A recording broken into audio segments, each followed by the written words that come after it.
Dito mga boss, kapag ka nakapagmerienda kayo dito, sigurado mabalik-balikan nyo. Bukod sa ali na yung lugaw, masarap pa yung palabok nila. Kaya mga boss, binabalik-balikan nila yung lugaw dito. Native po yung inaahain nila dito. Mga boss, bukod po sa native na po yung manok na inaahain nila dito, mura lang po yung mga lugaw. Ito po mga boss yung presyo nila pagkakakain po kayo.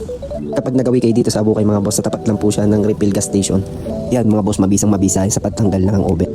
First bite, thank you Lord.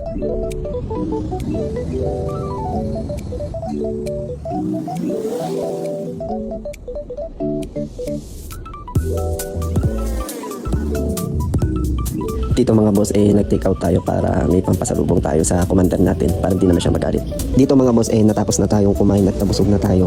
At meron na rin tayong dalang take out, pwede na tayong bumalik sa Balanga. Shoutout nga pala sa kaibigan natin si JC na binusinaan tayo. Mga boss, maraming salamat sa pagtsatsaga niyong panonood. See you!